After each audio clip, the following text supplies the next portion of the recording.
英語聞き流しリスニング、英語テキストと MP3 ダウンロード、その他の物語はホームページからお聞きいただけます。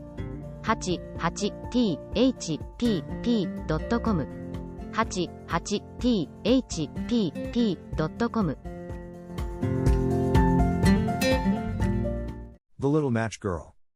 Most terribly cold it was, it snowed, and was nearly quite dark, and evening, the last evening of the year. In this cold and darkness there went along the street a poor little girl, bareheaded and with naked feet. When she left home she had slippers on, it is true, but what was the good of that? They were very large slippers, which her mother had hitherto worn, so large were they, and the poor little thing lost them as she scuffled away across the street, because of two carriages that rolled by dreadfully fast. One slipper was nowhere to be found, the other had been laid hold of by an urchin, and off he ran with it. He thought it would do capitally for a cradle when he some day or other should have children himself. So the little maiden walked on with her tiny naked feet, that were quite red and blue from cold. She carried a quantity of matches in an old apron, and she held a bundle of them in her hand. Nobody had bought anything of her the whole livelong day, no one had given her a single farthing. She crept along trembling with cold and hunger, a very picture of sorrow, the poor little thing. The flakes of snow covered her long fair hair, which fell in beautiful curls around her neck, but of that, of course, she never once now thought. From all the windows the candles were gleaming, and it smelt so deliciously of roast goose, for you know it was New Year's Eve. Yes, of that she thought. In a corner formed by two houses, of which one advanced more than the other, she seated herself down and cowered together. Her little feet she had drawn close up to her, but she grew colder and colder, and to go home she did not venture, for she had not sold any matches and could not bring a farthing of money. From her father she would certainly get blows, and at home it was cold too, for above her she had only the roof, through which the wind whistled, even though the largest cracks were stopped up with straw and rags. Her little hands were almost numbed with cold. Oh! A match might afford her a world of comfort, if she only dared take a single one out of the bundle, draw it against the wall, and warm her fingers by it. She drew one out. Risked. How it blazed, how it burnt! It was a warm, bright flame, like a candle. As she held her hands over it, it was a wonderful light. It seemed really to the little maiden as though she were sitting before a large iron stove, with burnished brass feet and a brass ornament at top. The fire burned with such blessed influence, it warmed so delightfully. The little girl had already stretched out her feet to warm them too, but, the small flame went out, the stove vanished, she had only the remains of the burnt-out match in her hand.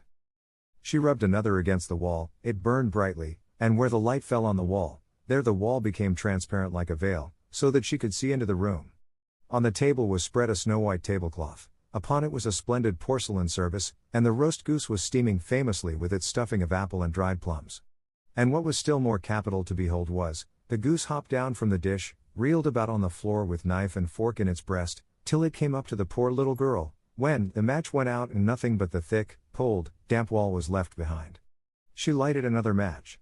Now there she was sitting under the most magnificent Christmas tree. It was still larger, and more decorated than the one which she had seen through the glass door in the rich merchant's house.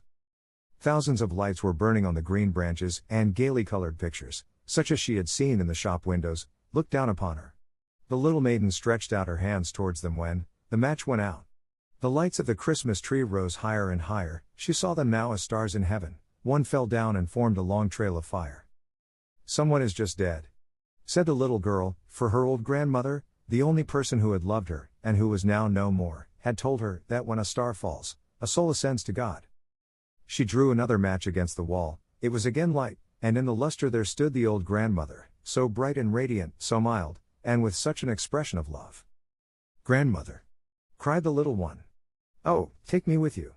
You go away when the match burns out, you vanish like the warm stove, like the delicious roast goose, and like the magnificent Christmas tree."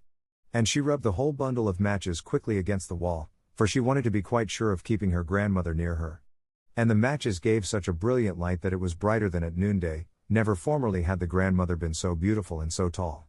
She took the little maiden on her arm, and both flew in brightness and in joy so high, so very high, and then above was neither cold, nor hunger, nor anxiety, they were with God.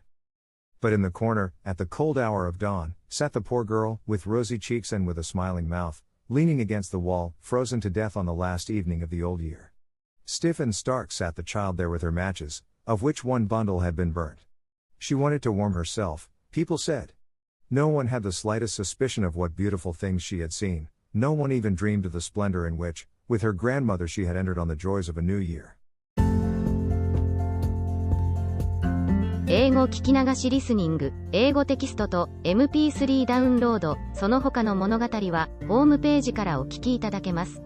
88thpp.com 88thpp.com